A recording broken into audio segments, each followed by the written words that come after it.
Hola a todos, bienvenidos de nuevo al canal Mexlibo. Hoy tenemos a un invitado con una historia que parece sacada de una película, pero que es la cruda y absoluta realidad. Una historia de lealtad, sangre y traición dentro de una de las organizaciones más peligrosas del mundo. ¿Cómo prefieres que te llame? Llámame el Cuervo. Ese era mi indicativo en la radio. Así me conocían en la sierra y en las calles de Culiacán. Y sí, lo que te voy a contar no lo he hablado con nadie más. Es mi cruz y mi condena. Cuervo, el título de este episodio es fuerte. Traicionaste al cártel de Sinaloa. ¿Con qué empezó todo esto? Todo empezó por el hambre, hermano. Literalmente por el hambre y por la frustración de ver a tu madre llorar porque no hay para pagar la luz. Corría el año 2012, yo tenía apenas 19 años. Vivíamos en una colonia popular en Culiacán, de esas donde las calles ni siquiera están pavimentadas y cuando llueve todo se vuelve un lodazal. Yo no era un mal chaval, ¿sabes? Terminé la preparatoria a duras penas y conseguí trabajo en un taller mecánico. Era chalán.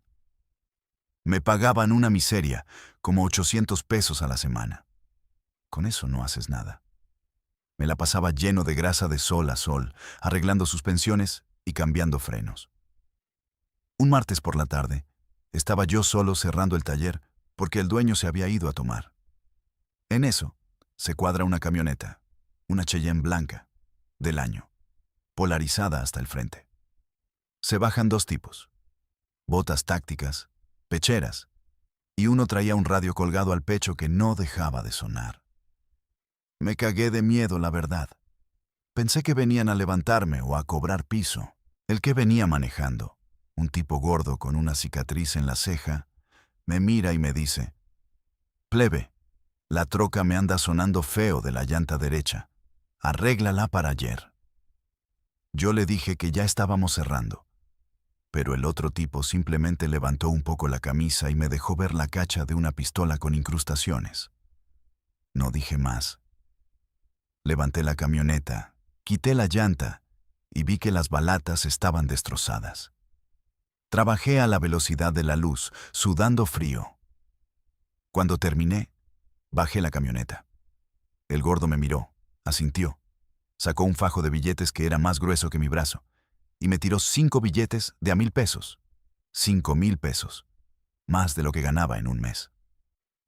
Pa' las cocas, mijo. Trabajas bien y calladito. Eso me gusta, me dijo. Se subieron y se fueron. Yo me quedé ahí, con los billetes manchados de grasa en la mano, temblando. Esa noche no dormí. Miraba el dinero y pensaba: he estado rompiéndome la espalda por migajas, y estos tipos regalan mi sueldo mensual como si fuera basura. A la semana siguiente, regresaron. Pero esta vez no querían que les arreglara los frenos. El gordo se me acercó y me dijo: «Mi patrón necesita un chofer para un encargo. Alguien que no tenga antecedentes, que sepa manejar estándar y que no haga preguntas. Son 50,000 pesos por una noche». Yo tragué saliva. Sabía perfectamente lo que significaba. Sabía que si decía que sí, ya no había vuelta atrás. Pero miré el techo de lámina de mi casa, pensé en mi madre, y la ambición me cegó. «Jalo», le dije. Y ahí, en ese exacto instante, firmé mi pacto con el diablo.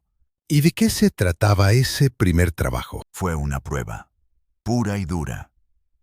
Me citaron a las 2 de la mañana en el estacionamiento de un centro comercial que estaba cerrado. Hacía un calor infernal, de esos que te sofocan la garganta. Llegué en un taxi, y ahí estaba el gordo esperándome junto a un Tsuru viejo, despintado, que no llamaba la atención para nada. Me entregó las llaves. Un teléfono de esos de botones que solo servían para llamadas y mensajes, y un papel con una dirección en Mazatlán. Me dijo: «En la cajuela hay 2 maletas deportivas. Si te para la guacha», así le decíamos a los militares, «tú les dices que vas a visitar a tu tía enferma. Si te revisan y te encuentran las maletas, tú no nos conoces. Si hablas, te cortamos la cabeza a ti y a tu jefa. Y no es amenaza, mijo, es el reglamento. Se subió a su camioneta y se fue, dejándome solo con el tsuru. Me subí al carro. El olor a pino barato y a cigarro viejo me mareaba. Encendí el motor y me enfilé hacia la carretera. Fueron las 3 horas más largas de mi vida. Cada vez que veía unas luces rojas a lo lejos, sentía que el corazón se me salía por la boca. Mis manos estaban tan aferradas al volante que los nudillos se me pusieron blancos. Yo iba escuchando música norteña a todo volumen para no volverme loco, pero mi mente no paraba. ¿Y si hay un retén? ¿Y si me caen los contras? Llegando a la caseta de cobro antes de Mazatlán, vi unas torretas. Era un retén de la Marina. Mierda, sentí que me desmayaba. Bajé la velocidad. Un marino con el rostro cubierto me hizo señas con una linterna para que me orillara. Bajé el cristal. El tipo me enfocó la cara con la luz, cegándome. ¿De dónde viene y a dónde va, joven?, me preguntó con voz dura. Yo, tartamudeando, le dije el cuento de la tía enferma. El marino se asomó al asiento trasero. Luego golpeó la cajuela con la mano. «Ábrala», ordenó. Juro por Dios que en ese momento vi pasar toda mi vida. Salí del carro. Mis piernas eran gelatina. Metí la llave en la cerradura de la cajuela, giré y la levanté. Ahí estaban las 2 maletas, negras, pesadas. El marino puso la mano sobre el cierre de una de ellas. Yo cerré los ojos esperando lo peor. Pero en ese segundo, el radio del marino soltó una estática y una voz gritó: «Topón, topón en el kilómetro 40, necesitamos apoyo». El marino quitó la mano de la maleta. Me miró de reojo. Cerró la cajuela de un golpe y me gritó: «Sáquese de aquí, rápido». Me subí al carro y arranqué quemando llanta. Llegué a la dirección. Una casa de seguridad en un barrio de clase alta. Se abrió el portón eléctrico. Metí el carro. Salieron 4 tipos con armas largas. Agarraron las maletas y uno me aventó una mochila pequeña al asiento del copiloto. «Ahí está tu lana. El gordo te contacta mañana», me dijo.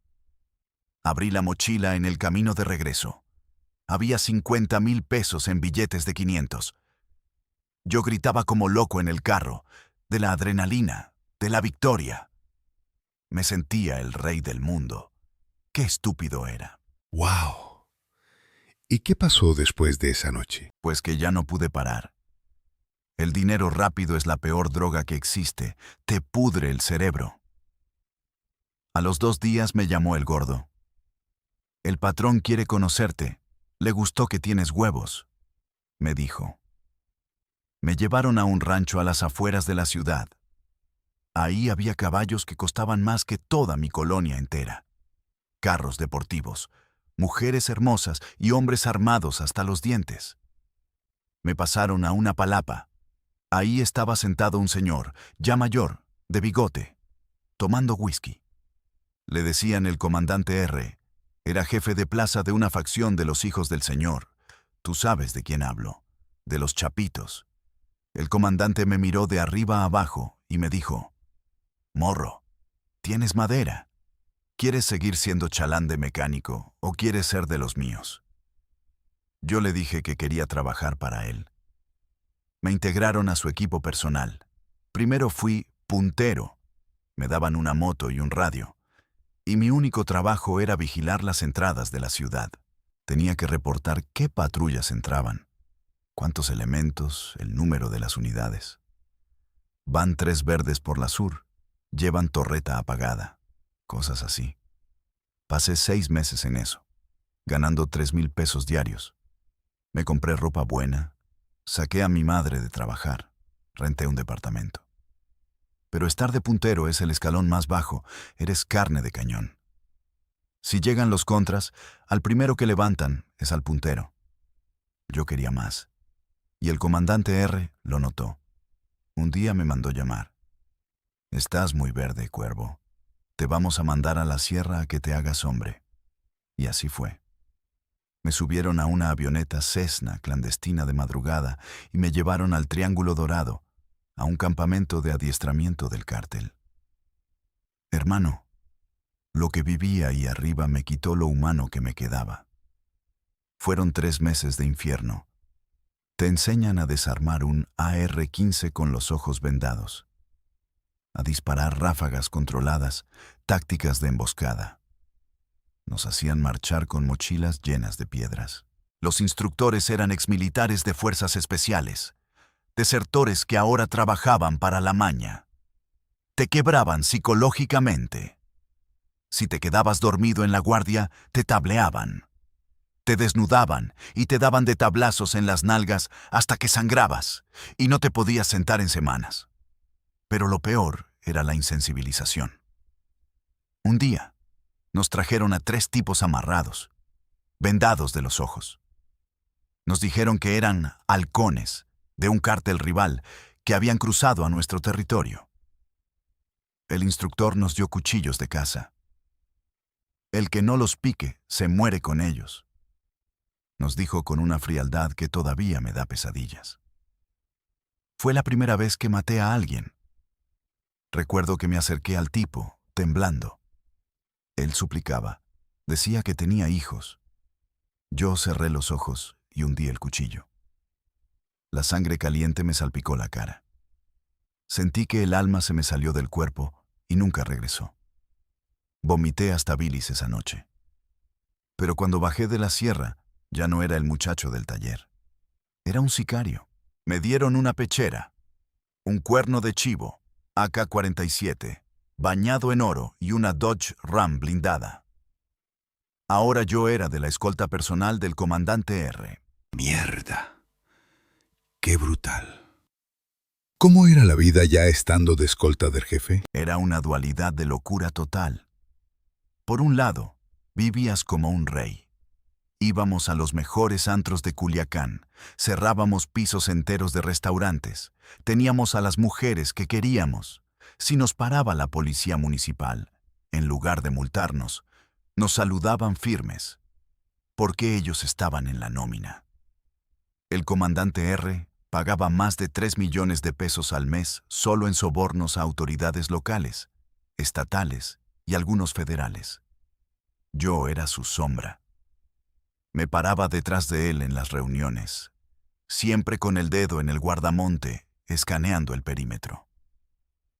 Me convertí en alguien frío, calculador. Veía la vida humana como un número. A veces hacíamos limpiezas. Eso significaba salir en convoy a las 2 de la mañana a levantar a narcomenudistas independientes que no querían alinearse o pagar piso. Llegábamos a las casas, pateábamos las puertas y los sacábamos en calzones frente a sus familias. Se los llevaban a casas de seguridad y yo ya sabía lo que les esperaba. Ácido, soplete, desmembramiento, yo me justificaba diciéndome a mí mismo. Son las reglas del juego, ellos sabían a lo que se metían. Pero la paranoia era constante. El dinero fluía como agua. Yo ya tenía casas, propiedades, todo lo que un joven estúpido podría desear, pero no podías dormir. A cada ruido en la noche, saltabas de la cama con la pistola en la mano. Las fiestas eran lo más tenso del mundo. Imagínate, una narcofiesta con banda tocando en vivo. Botellas de coñac de 100,000 pesos. Todos abrazándose y diciendo, somos hermanos, compadre. Pero sabías que el tipo que te estaba abrazando con una mano tenía la otra en la cintura listo para sacar el fierro si el jefe se lo ordenaba. No había amigos reales. Mi único amigo de verdad era un chico que conocí en la sierra. Le decíamos el Chato. Éramos inseparables. Nos cubríamos la espalda en los topetones contra los militares. El Chato era como mi hermano menor. Siempre hablaba de juntar suficiente lana, comprar un rancho en Sonora y salirse de esto para criar vacas. Yo me reía de él. Le decía que del cártel solo se salía con los pies por delante. Y por desgracia, yo tuve la razón. Ese fue el principio de mi ruptura mental. ¿Qué le pasó al Chato? Fue cuando todo se empezó a ir a la mierda dentro del cártel de Sinaloa.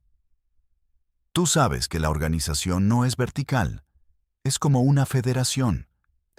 Hay varias cabezas, están los Chapitos, la facción del Mayo y otras menores. Cuando hubo movimientos fuertes, extradiciones y capturas importantes de los patrones mayores, el ambiente se volvió tóxico. Nadie confiaba en nadie. Empezó la guerra interna. Los Chapitos y la gente del sombrero, el Mayo, empezaron a disputarse rutas, territorios, laboratorios de fentanilo. Era una locura porque ayer éramos el mismo cártel y de pronto estábamos cazándonos en las calles. El comandante R, mi jefe, era de mecha corta y se volvió paranoico nivel Dios. Empezó a sospechar de sus propios hombres. Veía traición en todas partes. Si te veía hablando por teléfono con tu mujer, pensaba que estabas pasando coordenadas a los contras. Una tarde, estábamos en una bodega empacando un cargamento importante. El Chato me pidió mi radio porque el suyo se había quedado sin batería. Quería avisarle a su chica que no llegaría a cenar. Se alejó unos metros. El comandante R lo vio. De la nada, sin preguntar, se acercó al Chato por la espalda. Yo estaba a 20 metros de distancia. Vi cómo el comandante sacó su pistola 9 milímetros. Se la puso en la nuca al Chato y le vació el cargador. Así de simple. En medio de la bodega, frente a todos. El cuerpo del Chato cayó como un costal de papas. La sangre corría por el piso de concreto. Yo me quedé congelado. El corazón se me detuvo. Quise levantar mi rifle. Te lo juro que mi instinto fue matarlo ahí mismo. Pero éramos 10 sicarios en esa bodega. Si yo disparaba, no duraba ni 2 segundos. El comandante me miró fijamente, con los ojos inyectados en sangre, y gritó: «Este cabrón le estaba pasando información a la gente del Mayo. Lo escuché». Era mentira. Yo sabía que era mentira. Lo mató por puro ataque de paranoia inducido por la cocaína. «Límpienlo y tírenlo en un canal», ordenó. Y se fue caminando a su camioneta como si hubiera aplastado a una cucaracha. A mí me tocó envolver el cuerpo de mi mejor amigo en cobijas y amarrarlo con cinta canela. Mientras le ponía la cinta en el rostro destrozado, lloré. Lloré como no lo había hecho desde que era niño. Y ahí, limpiando la sangre del piso, algo se rompió dentro de mí. Ya no vi al comandante R como mi patrón. Lo vi como un perro rabioso que necesitaba ser sacrificado. Esa noche decidí que iba a destruirlo, costara lo que costara. Iba a traicionar a mi propia facción. ¡Qué momento tan oscuro! ¿Cómo planeaste la traición? Fue como jugar a la ruleta rusa todos los días. Sabía que no podía enfrentarme a él directamente. Yo solo era un escolta. Él tenía 100 hombres a su disposición. Tenía que usar al enemigo. Si estábamos en guerra con la facción del Mayo, a ellos les iba a encantar tener la cabeza del comandante R en bandeja de plata. El problema era cómo contactarlos sin que me mataran antes de hablar. Tuve que ser extremadamente cuidadoso. Me compré un teléfono desechable de los más baratos. Sabía, por mi época de puntero, de una fonda de comida a las afueras de la ciudad, que era operada por la otra facción. Iban a comer ahí los comandantes de ellos. Un domingo, que tuve mi día de descanso, manejé hasta allá en un carro civil rentado, disfrazado con gorra y lentes oscuros. Dejé el teléfono escondido en el tanque de agua del retrete del baño de hombres, envuelto en plástico. Junto al teléfono dejé una nota. «Tengo al comandante R de los Chapitos. ¿Quieren su cabeza? Llamen a este número el miércoles a las 3 de la tarde. No es trampa. Quiero venganza». Salí de ahí sintiendo que todos me miraban. Los siguientes 3 días fueron una agonía. Seguí haciendo mis guardias con el comandante. Le preparaba sus bebidas, le abría la puerta de la camioneta, le sonreía y le decía, «Sí, patrón». Pero por dentro estaba hirviendo. El miércoles a las 3 de la tarde, yo estaba en mi departamento. El teléfono desechable que me había llevado conmigo vibró. Contesté. Una voz gruesa, distorsionada, me dijo, «¿Qué traes?». Yo hablé rápido, directo. Soy escolta principal del R. Duermo a 10 metros de él. Puedo darles coordenadas en tiempo real de su ubicación, sin anillos de seguridad para que lo revienten. Pero pido 2 cosas. La voz del otro lado rió secamente. «Estás pidiendo condiciones, morro. ¡Qué huevos! A ver, habla». Le dije mis condiciones. Primera, 1.000.000 de pesos y un contacto en la frontera para cruzar a Estados Unidos con mi familia. Segunda, a mí me dejan vivo en el topón. Hubo un silencio largo. Yo sudaba a mares. Finalmente el tipo dijo, «Si nos entregas al R peladito y en la boca, te doy 2 millones y un pasaporte nuevo. Pero si es un 4, si es trampa, te vamos a encontrar a ti y hasta a la partera que te sacó de tu jefa y los vamos a desollar vivos». Acepté. Me dieron instrucciones para descargar una aplicación encriptada en un teléfono especial que me dejaron tirado en un basurero esa misma noche. Ahí les iba a mandar la ubicación. La suerte estaba echada. Era yo contra el cártel de Sinaloa. Increíble tensión. ¿Llegó el día de entregar a tu jefe? ¿Sí? Fue 2 semanas después. El comandante R había organizado una fiesta privada en una finca que tenía escondida en las afueras de Badiraguato. Era un lugar apartado, rodeado de cerros, al que solo se llegaba por un camino de terracería. Era su fortaleza. Había contratado a un grupo norteño famoso, había alcohol para inundar la ciudad y trajeron mujeres de Guadalajara. Éramos alrededor de unos 50 hombres armados, dando seguridad perimetral. Pero adentro de la finca, en el núcleo, solo estábamos él, sus amigos cercanos y yo, su escolta de mayor confianza. Irónico, ¿no? Eran las 2 de la mañana. El R estaba completamente borracho, inhalando línea tras línea de polvo blanco sobre una mesa de billar. Estaba eufórico, gritando y disparando al aire, presumiendo que nadie podía tocarlo. Yo me aparté hacia uno de los baños de la finca. Cerré la puerta con seguro.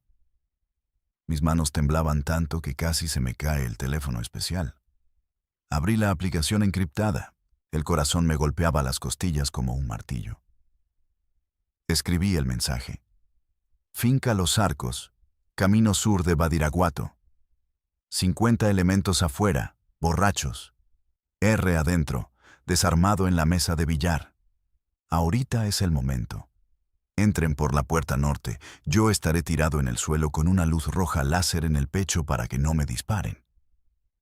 Mandé la coordenada de GPS. Vi las 2 palomitas confirmando que el mensaje fue leído. Me contestaron solo con un número. 20. 20 minutos. En 20 minutos se iba a desatar el infierno. Guardé el teléfono. Me miré en el espejo del baño. Estaba pálido como un muerto. Me eché agua en la cara, respiré profundo y salí. Volví al salón principal. El R me vio y me gritó, «Cuervo, ven, tómate un trago conmigo, cabrón». Fui y levanté un vaso. Brindé con el hombre al que acababa de sentenciar a muerte. Miré mi reloj. Faltaban 10 minutos. Empecé a moverme estratégicamente hacia la parte trasera del salón, cerca de la salida norte. Vi a mis compañeros de escolta, tipos con los que había comido y reído. Me dolió saber que la mayoría de ellos iban a morir esa noche por mi culpa. Pero recordaba la cara del chato ensangrentada y el remordimiento se me quitaba. Faltaban 5 minutos. Yo apagué la radio de mi pecho discretamente para no escuchar las alertas de los punteros cuando llegaran los contras. El aire se sentía pesado, como antes de un huracán. ¿Cómo fue el ataque? Cuéntame los detalles del enfrentamiento. Fue el apocalipsis, hermano. Literalmente el fin del mundo. Estaba sonando una canción del grupo a todo volumen, algo sobre contrabandistas. De pronto, el sonido de la música fue aplastado por el estruendo más ensordecedor que he escuchado en mi vida. Un impacto sordo, luego el crujir de paredes. Una de las camionetas monstruo de la facción rival, blindada artesanalmente con placas de acero, había tumbado el portón principal y se estrelló contra la fachada de la finca. Antes de que el polvo cayera, empezaron los disparos. Pero no eran balazos normales. No, era una Barrett calibre 50 instalada en la torreta de la camioneta monstruo. Cada disparo de esa madre suena como un cañonazo. ¡Pum! ¡Pum!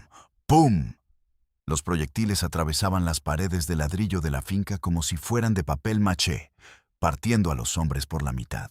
Vi a uno de mis compañeros, el Tigre, correr hacia la puerta.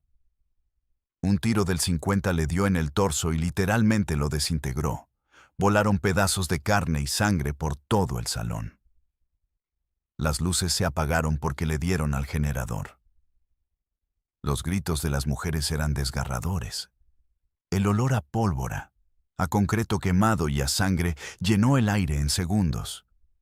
Yo me tiré al suelo inmediatamente, reptando hacia la puerta norte, cubriéndome la cabeza.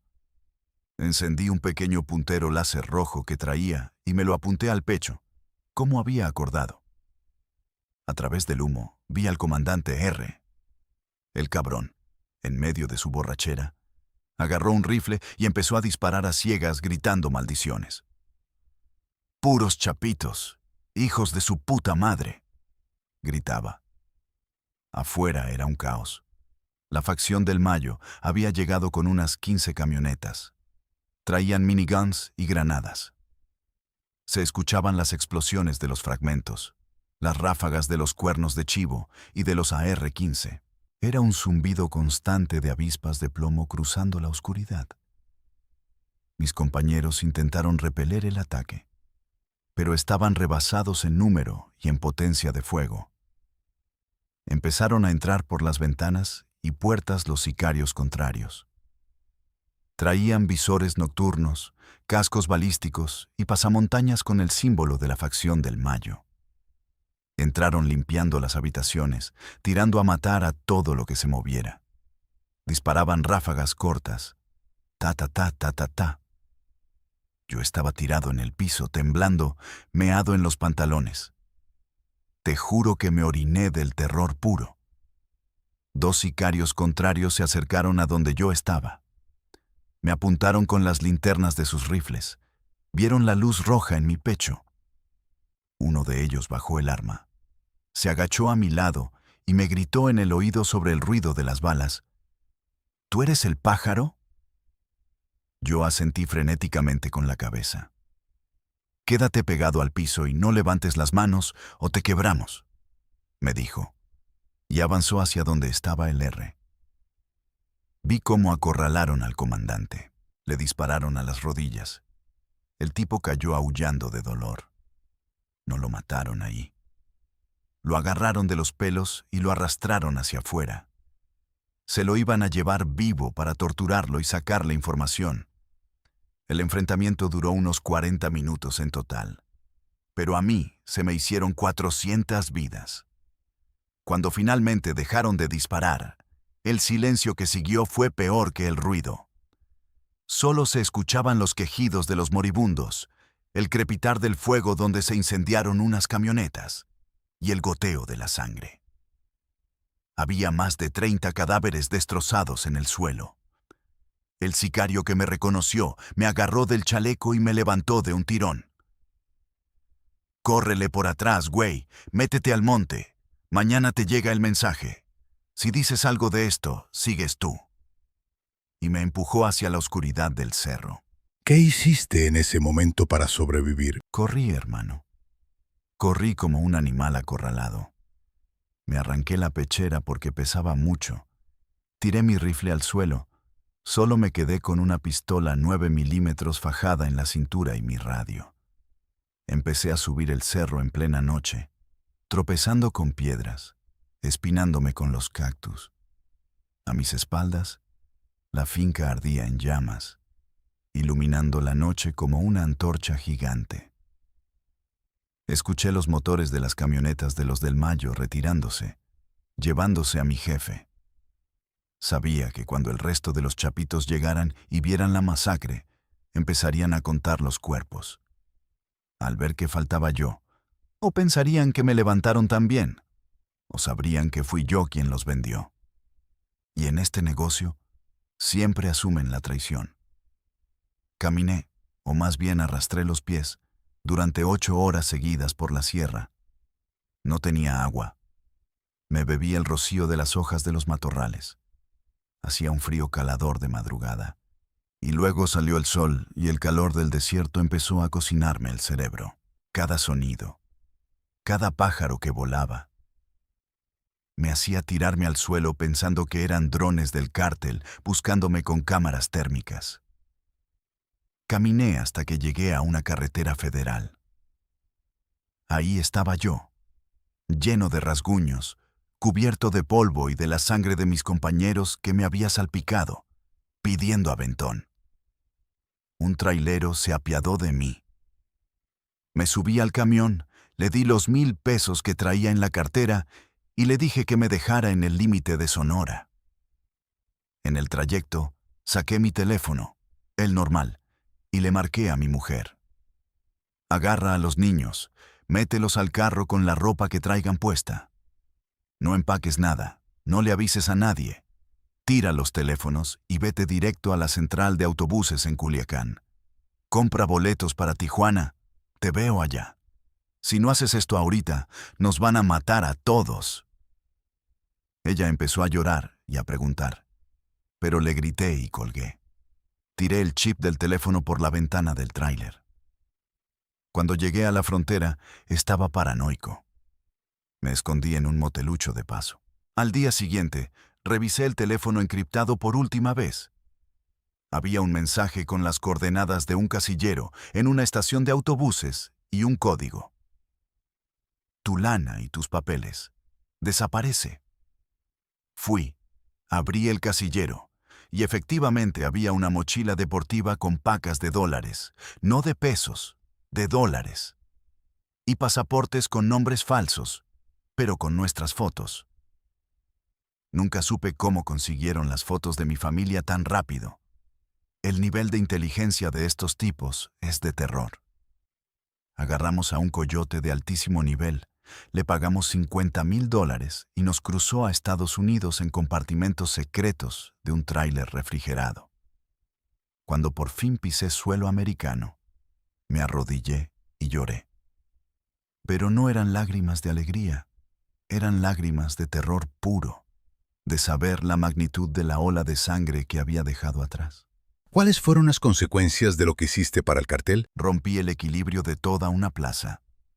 Fue el efecto mariposa de la muerte. Al entregar al comandante R, dejé un vacío de poder gigante en una zona clave para el tráfico de drogas. Cuando los del Mayo torturaron y mataron al R, porque dejaron su cuerpo desmembrado en hieleras frente a la alcaldía de Culiacán con una narcomanta. Los chapitos se volvieron locos. Pensaron que otros comandantes también estaban volteados. Empezó una cacería de brujas interna brutal. Se empezaron a matar entre ellos mismos por sospechas. Empezaron a reclutar a la fuerza a jóvenes de las calles para llenar las filas que se estaban vaciando por los muertos. Balaceras a plena luz del día en centros comerciales, quema de vehículos, toques de queda impuestos por el narco. La gente civil, la gente inocente, fue la que más sufrió. Los negocios cerraron.